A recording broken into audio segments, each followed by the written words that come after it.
अस्सलाम वालेकुम जी स्टूडेंट्स, क्या हाल? अच्छा जी, आज हम एक्सेल को देखते हैं। इसमें इसका जो होम टैब दिया हुआ है, इसके ऊपर डिफरेंट ऑप्शंस दी हुई हैं। इनका क्या यूज़ है, इसके लिए पहले हम एक शीट प्रिपेयर कर लेते हैं। सीरियल नंबर, कुछ डाटा लिखते हैं।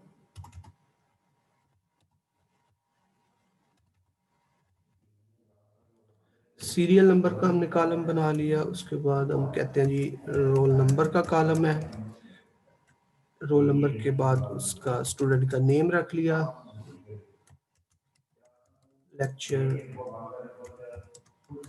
Lecture delivered. अब ये देखिए, लेक्चर डिलीवर्ड जो है ना, ये वाला कॉलम इसकी विड्थ कम है और जो टेक्स्ट लिखा है वो ज्यादा है।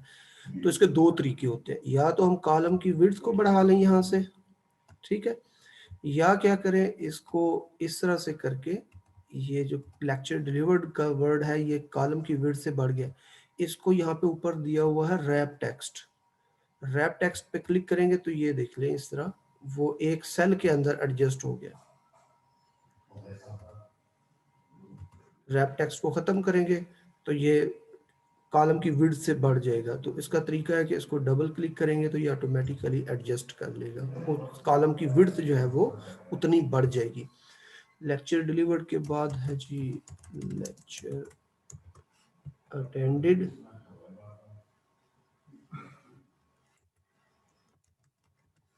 अब इसकी विड्थ भी ज़्यादा चाहिए हमें, क्योंकि ये कॉलम कम है, तो इसको डबल क्लिक कर लेते हैं तो ये कॉलम एडजस्ट हो गया।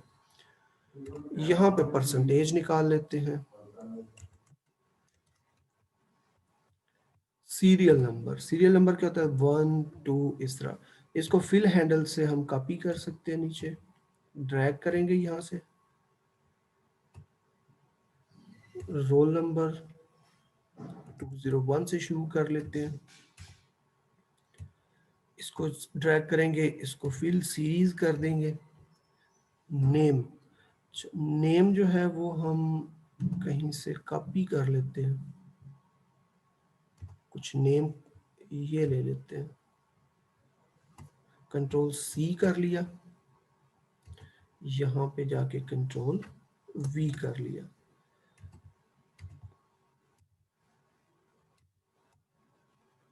फिल सीरीज, इसको भी आप फिल कर लें। इस तरह से 9 स्टूडेंट हो गए। अब ये 9 स्टूडेंट, ये जो ई कॉलम है इसकी विड्थ भी ज़्यादा चाहिए, क्योंकि ये कॉलम देखें, इसके नाम जो है वो कॉलम की विड्थ से बढ़ गए हैं। तो इसको डबल क्लिक करेंगे यहाँ पे तो ये कॉलम एडजस्ट हो जाएगा। लेक्चर डिलीवर्ड, हम कहते हैं यहाँ पे 40 है। तमाम स्टूडेंट के एक ही होंगे ये लेक्चर डिलीवर्ड। हर स्टूडेंट कितने अटेंड किए हैं ये हम अपनी तरफ से कुछ लिख लेते हैं वैल्यूज। 40 से बढ़नी नहीं चाहिए वैल्यू, ये ध्यान रखना है।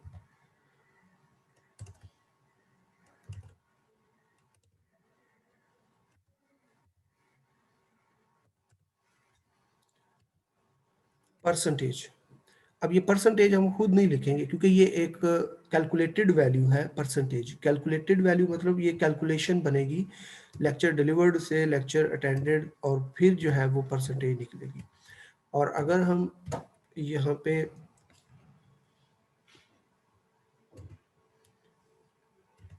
एक और चीज़ लिख लेते हैं, लेक्चर अटेंडेड को इसको परसेंटेज को आगे कर लेते हैं, यहाँ पे अब्सेंट्स लिख लेते हैं कि उसने अब्सेंट्स कितनी की हैं।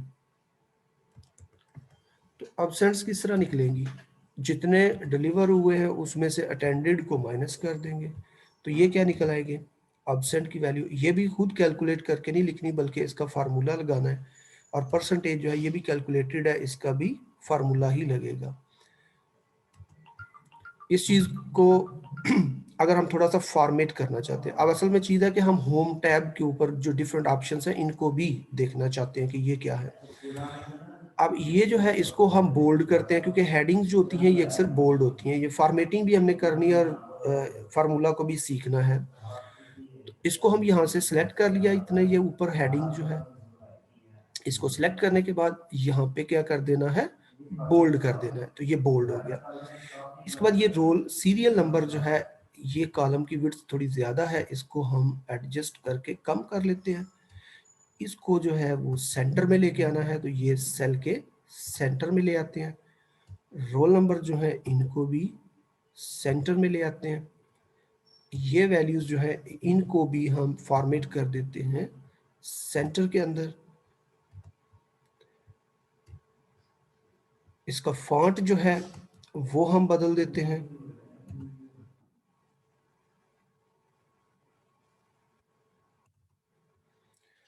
तो इस तरह से हम इसका अगर फॉन्ट बदलना चाहें इस टेक्स्ट का, तो यहाँ से फॉन्ट बदल सकते हैं।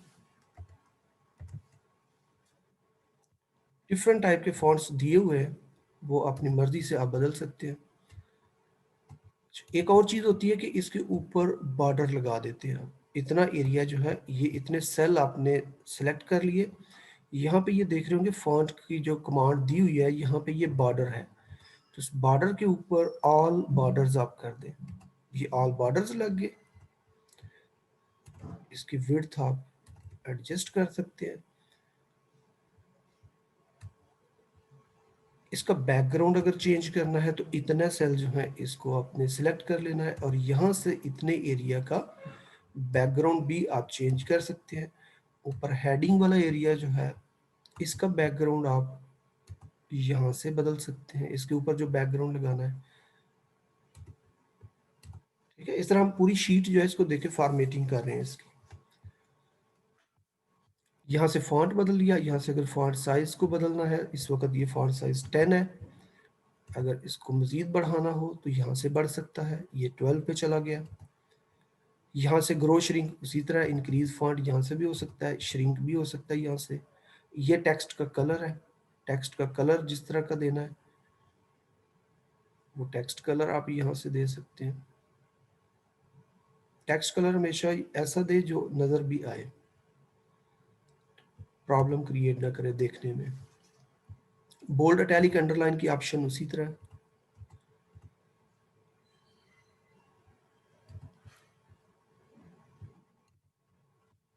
ये टेक्स्ट रैप आपको बताया कि ये जो टेक्स्ट सेल की विड्थ से बाहर चला जाता है, उसको आप रैप टेक्स्ट से एक सेल के अंदर एडजस्ट कर सकते हैं। उससे क्या होता है कि सेल की जो हाइट है वो इंक्रीज कर जाती है, और टेक्स्ट जो है वो 2 लाइनों में चला जाता है। तो ये वाला टेक्स्ट है, इसको रैप टेक्स्ट करेंगे तो ये 2 लाइनों में चला गया, क्योंकि ये सेल की विड्थ से बाहर था।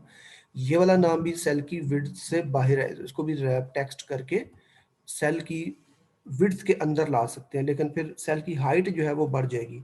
तो दो तरीके हैं, या आप सेल की हाइट बढ़ा लें, या आप सेल की विड्थ जो है उसको बढ़ा लें। तो क्योंकि सेल की हाइट बढ़ाने से थोड़ा सा फॉर्मेटिंग चेंज नजर आएगी, तो इसकी विड्थ जो है उसी को थोड़ा बढ़ा लेते हैं। इसके ऊपर है जी मर्ज एंड सेंटर की ऑप्शन। अब मर्ज एंड सेंटर क्या होता है कि इसके ऊपर एक टाइटल भी लगाना है कि ये क्या चीज है। तो हम इतने सेल्स को मर्ज कर सकते हैं। ये ऊपर जितना एरिया है, इस इतने सेल्स के ऊपर एक टाइटल देना चाहते हैं, तो टाइटल के लिए इन तमाम सेल्स को मर्ज कर लेते हैं। तो ये ऑप्शन है मर्ज एंड सेंटर। इसको मर्ज करने से ये तमाम सेल मिलके एक सेल बन जाएगा, और इसमें फिर जो लिखेंगे वो एक सेल के अंदर लिखा आएगा, और सेंटर के अंदर उसकी अलाइनमेंट होगी। ये देखिए कर्सर जो है वो सेंटर में आ गया। अभी हम क्या चीज बना रहे हैं, ये स्टूडेंट,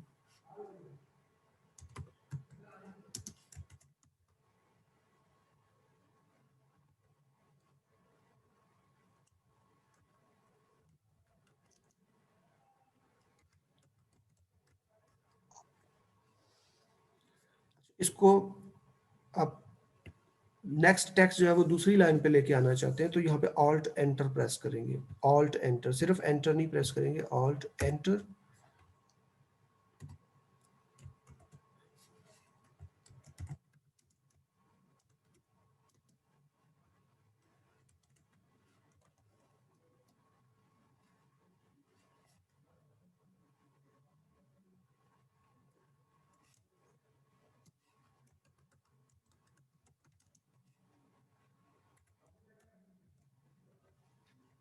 एंटर कर देंगे तो ये मुकम्मल हो जाएगा।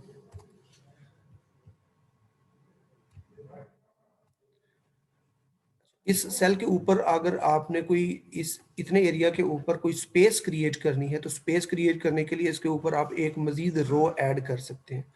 तो रो ऐड करने के लिए ये देखिए, ये इंसर्ट की ऑप्शन है, इंसर्ट शीट रो। तो ये इसके ऊपर जो है वो रो मजीद ऐड हो गई हैं और ये सेंटर में यहाँ पे नीचे आ गया। इसकी अलाइनमेंट भी आप यहाँ से कर सकते हैं। जिस साइड पे आपने इस टेक्स्ट को लेके जाना है वो अलाइनमेंट आप यहाँ पे कर सकते हैं। तो इसको सेंटर में रहने देते हैं, इसका फॉन्ट जो है वो बदल देते हैं। अब आ जाते हैं यहाँ पे, ये अब्सेंट्स किस तरह निकलेंगी। डिलीवर 40 है, अटेंडेड 35 है, तो अब्सेंट कितनी हुई फिर इसकी 5 हुई ना। लेकिन ये 5 खुद नहीं लिखना इस तरह। इसके लिए हम लगाएंगे यहाँ पे एक फार्मूला, इक्वल टू का साइन, लेक्चर डिलीवर्ड कहाँ पे लिखे हुए हैं, F6 सेल के अंदर। ये वजह सेल है, ये क्या है, ये F6 है, तो यहाँ पे लिखेंगे F6 माइनस लेक्चर अटेंडेड कितने किस कहाँ पे लिखे हुए हैं, G6 के अंदर, तो ये G6, तो F6 minus G6 enter press करेंगे तो ये 5 आ जाएगा। बाकी जो नीचे लिखने की जरूरत नहीं है फार्मूला, मजीद एक फार्मूला जो लिख लिया है इसी को यहाँ पे नीचे ड्रैग करके कॉपी कर देंगे, तो तमाम स्टूडेंट के साथ ये फिल हो जाएगा। अब ये देखिए, ये 40 और 22 माइनस किया उसने तो 18 आ गया, 40 माइनस 34 ये 6 आ गया, 40 माइनस 40 0, कोई एब्सेंट नहीं है।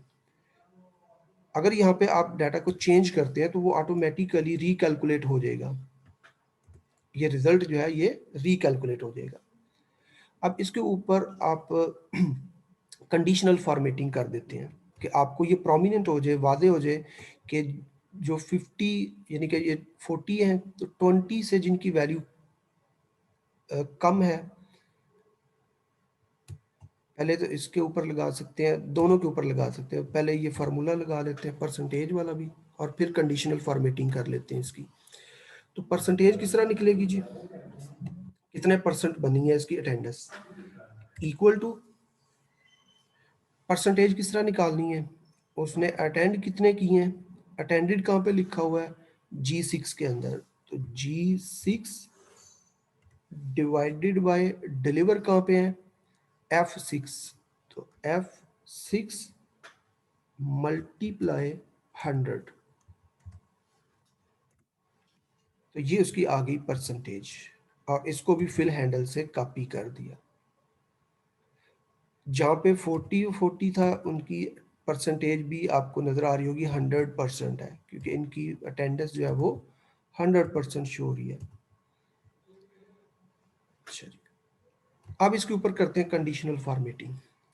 ये लेक्चर अटेंडेड जो है इसको आपने किया सिलेक्ट, यहाँ से आगे कंडीशनल फॉर्मेटिंग के ऊपर हाईलाइट सेल रूल, आप कहते हैं कि जिनकी वैल्यू यानी अटेंडेंस जो है वो लेस देन 20 है, 40 डिलीवर्ड है तो 20, उसको उसका जो टेक्स्ट है वो क्या कर दे, light red fill with dark red text, okay. तो आप देखेंगे कि जहाँ पे जो स्टूडेंट की अटेंडेंस है वो 20 से कम है, सर ये 12 वाला सेल है, तो ये हाईलाइट होके इसका कलर जो है वो रेड हो चुका है।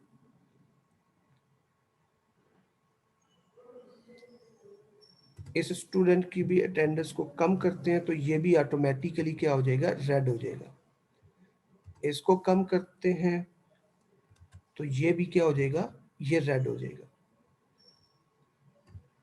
परसेंटेज के ऊपर आप फॉर्मेटिंग करना चाहते हैं तो परसेंटेज को भी इस तरह सिलेक्ट करेंगे, कंडीशनल फॉर्मेटिंग, इसकी वैल्यू जहां पे लेस देन होगी 50 से, तो वो वाले सेल जो हैं वो रेड फिल हो जाएंगे, ये रेड फिल हो गया। अब यहाँ पे ये जो वैल्यू सेल में तो वैल्यू लिखी हुई है ना, लेकिन इसके पीछे फार्मूला क्या लगा हुआ है वो आपको यहाँ पे फार्मूला बार में नजर आएगा। या अगर आपने इस फार्मूला को चेंज करना है तो इसको डबल क्लिक करना पड़ेगा। इसको डबल क्लिक करेंगे तो ये फार्मूला शो हो जाएगा। आप इस फार्मूला को फिर चेंज कर सकते हैं। ठीक हो गया? अब आप देखना चाहते हैं कि क्लास में सबसे मैक्सिमम लेक्चर किसने अटेंड किए हैं और मिनिमम किसके हैं, यानी कि मैक्सिमम वैल्यू और मिनिमम वैल्यू निकालना चाहते हैं, मैक्सिमम और मिनिमम। तो यहाँ पे आप फंक्शन जो है वो लगा सकते हैं, इक्वल टू मैक्स, ये मैक्स का फंक्शन है, मैक्स लिखा, इसकी ब्रैकेट शुरू होगी, इस तमाम वैल्यू को यहाँ पे दिया और ये आ गया G6:G14। इसका मतलब है ये पूरी रेंज ले रहा है। ये जो है रेंज ऑपरेटर होता है कॉलन वाला, G6:G8, यानी G6 सेल से लेके G14 सेल की रेंज जो है उसके दरमियान सबसे बड़ी वैल्यू जो है वो क्या है। तो जैसे इसको एंटर करेंगे तो उसमें सबसे बड़ी वैल्यू क्या है, 40। यानी एक ऐसा स्टूडेंट भी है जिसने ज्यादा से ज्यादा 40 लेक्चर्स लिए हुए हैं। और सबसे कम की तादाद जो है वो आप लिखेंगे इक्वल टू मिन। मिन का फंक्शन होता है, ब्रैकेट शुरू करेंगे इसकी और यहां से ही मिन वैल्यू गेट करेगा, ये एंटर करेंगे तो सबसे कम लेक्चर जो किसी स्टूडेंट ने लिए हैं वो 12 लिए हैं। ठीक है, क्योंकि ये तो 9 स्टूडेंट है ना, अगर ये 1000 स्टूडेंट होते तो ये फंक्शन कितने काम का है कि आपको देखना नहीं पड़ेगा और ये फंक्शन खुद ही जो है वो वैल्यू निकाल देगा। अब अगर एक ऐसा स्टूडेंट है यहाँ पे जिसके 6 लेक्चर है, तो यहाँ पे देखिएगा सारी चीजें बदल जाएंगी, इसकी यहाँ पे एब्सेंट भी बदल जाएंगी, परसेंटेज भी बदल जाएगी और मिनिमम वैल्यू भी बदल जाएगी। तो ये 6 स्टूडेंट, अब यहाँ पे मैक्स मिनिमम एक ऐसा स्टूडेंट है जिसके 6 लेक्चर है, यानी कि एक रेंज आप चेक करना चाह रहे थे कि हाईएस्ट अटेंडेंस और मिनिमम अटेंडेंस कितनी निकली है। अच्छा, ये होम टैब के अंदर काफी सारी कट कॉपी पेस्ट हुई है, ये हो गया मर्ज एंड सेंटर की, आपको समझ आ गई होगी। फिर ये अच्छा, परसेंटेज के साथ अगर आपने इस तरह साइन लगाना है तो आप इस तरह साइन भी लगा सकते हैं।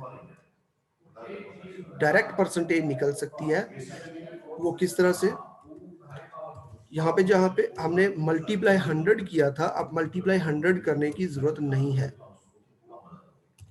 आप डायरेक्ट फार्मूला क्या लिख रहे हैं परसेंटेज निकालने के लिए, G6 डिवाइडेड बाय F6, कि आपने डिवाइड तो कर लिया कि G6 डिवाइडेड बाय F6, तो क्या वैल्यू निकली है 0.875। अब इसको परसेंटेज में बदलना चाहते हैं तो डायरेक्ट इसके ऊपर ये नंबर फॉर्मेट दिया हुआ है, तो नंबर फॉर्मेट के अंदर ये परसेंटेज का साइन है, तो ये इसको परसेंटेज स्टाइल में ले आएगा, ये ऑटोमेटिकली इसको 100 से ज़रब देगा और उसको परसेंटेज स्टाइल में कन्वर्ट कर देगा। तो ये देखिए ये उसने उसके 88% बना दिया। फिर इसको कॉपी कर दे नीचे इस तरह, तो ये आ गया। अब यहाँ पे उसने राउंड कर दिया हुआ है, इनको राउंड किया हुआ है। तो राउंड के लिए आप ये देखें, ये इस तरह होता है कि अगर आप एग्जैक्ट वैल्यू देखना चाहते हैं तो ये साथ नंबर के इंक्रीज डेसिमल भी है, ये आपको डेसिमल पॉइंट भी शो कर रहा है। और अगर डेसिमल को खत्म करना है तो ये डिक्रीज डेसिमल के डेसिमल को ये खत्म करके राउंड कर देगा। अगर आप पहली वैल्यू देखें तो ये क्या 87.5 है, आप चाहते हैं इसको राउंड ऑफ कर दो तो ये 87.5 जो है ये 88 में राउंड हो जाएगा। जैसे ही हम इसको डिक्रीज डेसिमल करेंगे कि ये डेसिमल पॉइंट को खत्म करो, तो ये देखिए ये 88 पे चला गया। आप डेसिमल पॉइंट को देखना चाहते हैं एग्जैक्ट परसेंटेज, तो यहाँ पे ये इंक्रीज डेसिमल पॉइंट पे करेंगे तो ये एग्जैक्ट जो पॉइंट के बाद वाली वैल्यूज हैं जहाँ जहाँ पे आ रही वो भी शो करेगा, जिनकी नहीं आ रही उनके जीरो लगा देगा और जिनकी आ रही हैं वो वैल्यू शो कर देगा। इसी तरह ये ऊपर कॉमा स्टाइल भी होते हैं, करेंसी के लिए आप कॉमा स्टाइल भी दे सकते हैं, जो बड़ी वैल्यूज होती हैं जहाँ पे आपने फिगर लिखनी होती है कोई, इस तरह ये करेंसी है तो इसको कॉमा स्टाइल के अंदर वो कर देता है। ये देखें अगर ये प्राइस की वैल्यू कोई हो, आपने ये प्राइस लिखी थी, तो अगर आप प्राइस लिखते हैं तो इसको कॉमा स्टाइल के अंदर ये कर सकते हैं।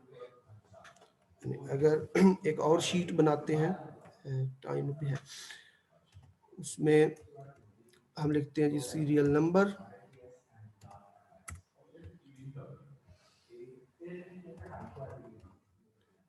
आइटम नेम,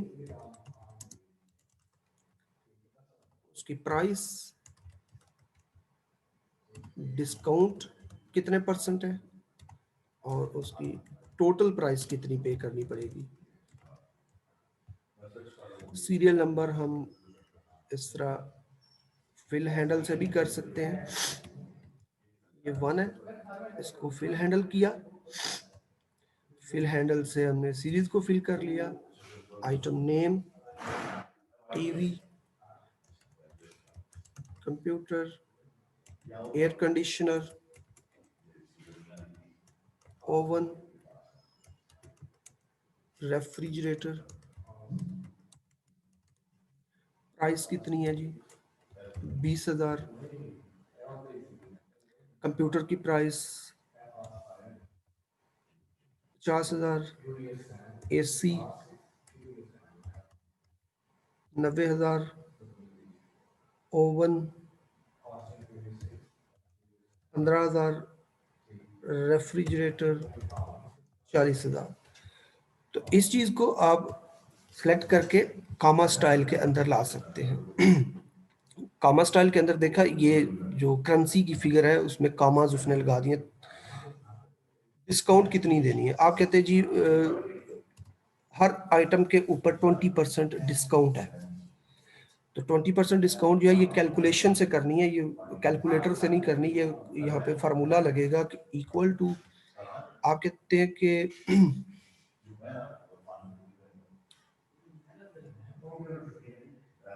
इसका 20% कितना निकलेगा जी, प्राइस का 20% निकालना है ना आप। तो ये प्राइस कहाँ पे लिखी हुई है, ये सेल कौन सा बन रहा है इसका, ये बन रहा है F21। इसको क्लिक करेंगे तो तब भी ये F21 लिखा है, F21।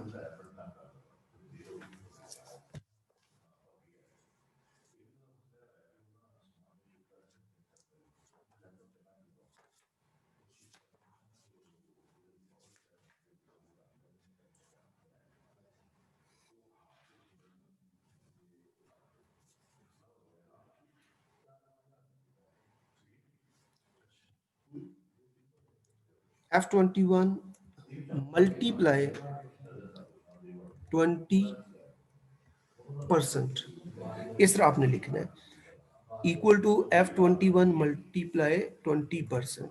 तो ये 20% इसका कितना निकला है जी, 4,000।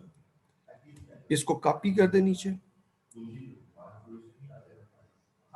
50,000 जहां पे वैल्यू थी उसका 20% कितना निकला है, 10,000। 90 वाले का 80। तो टोटल प्राइस जो पेएबल है वो कितनी है, टोटल प्राइस पेएबल कितनी बनेगी जी, वो कैसे निकलेगी।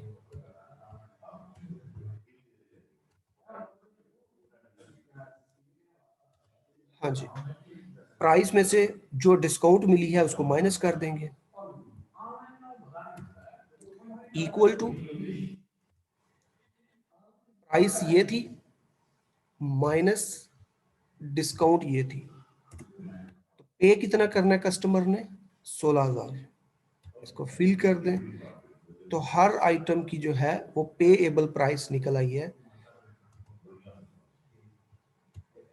इसको आप इस तरह इसके ऊपर बॉर्डर लगा दें, इसको सेंटर में कर दें, ये वैल्यूज जो है इसको भी सेंटर में कर दें।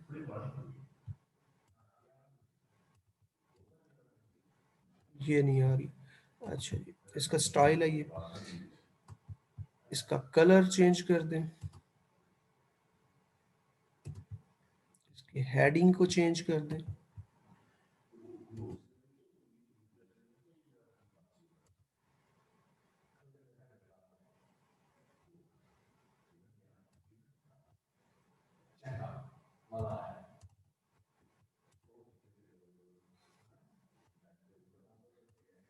यहाँ पे एक डायरेक्शन की भी ऑप्शन दी हुई है, ये देखिए अलाइनमेंट के अंदर टेक्स्ट डायरेक्शन आप चेंज कर सकते हैं। ये देखिए जी, एंगल के अंदर ला सकते हैं, टेक्स्ट को रोटेट कर सकते हैं, एक एंगल दे सकते हैं,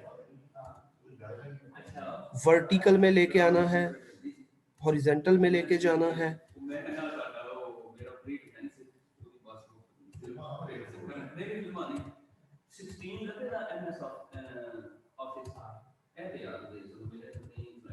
टेक्स्ट की डायरेक्शन भी आप बदल सकते हैं। जहाँ पे आप देखते हैं कि ये जो हेडिंग है ये विड्थ में ज़्यादा जा रही है, तो आप उसको इस तरह से उसको डायरेक्शन बदल के भी एडजस्ट कर सकते हैं।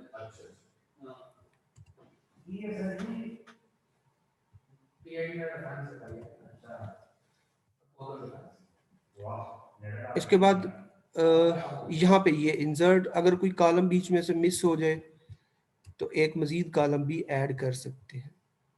नेम के बाद यहाँ पे फादर नेम का कॉलम देना है, तो यहाँ पे आप एक मजीद कॉलम किस तरह ऐड करेंगे? नेम के बाद फादर नेम का कॉलम देना है, तो उसके लिए आप इंसर्ट करेंगे एक कॉलम। तो इंसर्ट की ऑप्शन है इंसर्ट शीट कॉलम। ये उसने लेफ्ट साइड पे किया है, तो इसको कंट्रोल करके पहले इस कॉलम को हम सिलेक्ट कर लेते हैं, तो इसके लेफ्ट पे कॉलम ऐड करना है, इंसर्ट शीट कॉलम। तो ये कॉलम एक ऐड हो गया। आप यहाँ पे एक लिख सकते हैं,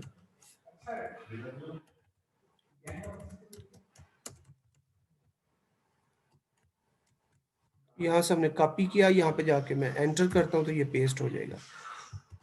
इसकी फॉर्मेटिंग, अब ये देखें, इसकी फॉर्मेटिंग अलग है और इसकी फॉर्मेटिंग अलग है। तो करना क्या है, फॉर्मेट पेंटर की ऑप्शन आप इस्तेमाल कर सकते हैं। सेम फॉर्मेटिंग कॉपी करने के लिए आप इस पे क्लिक करें, ये फॉर्मेट पेंटर की ऑप्शन है, इस पे क्लिक करें और यहाँ पे इसके ऊपर ड्रैग कर दें। बजाय इसके कि आप इसकी फॉर्मेटिंग पहले इसका फॉन्ट बदलें, उसका कलर चेंज करें, बैकग्राउंड, तो क्योंकि सेम फॉर्मेटिंग इसके ऊपर भी करनी है, तो यहाँ से फॉर्मेटिंग फॉर्मेट पेंटर से कॉपी करके इसके ऊपर ड्रैग करने से वही फॉर्मेटिंग इसके ऊपर भी अप्लाई हो गई है। इसमें ये होम टैब हमने अब सारा देख लिया है, इसमें फॉर्मेटिंग भी कर ली है। अब आपने वो स्लाइड्स जो है दोनों, वो अब आपको क्लियर होनी चाहिए उन स्लाइड्स पे क्या लिखा हुआ है।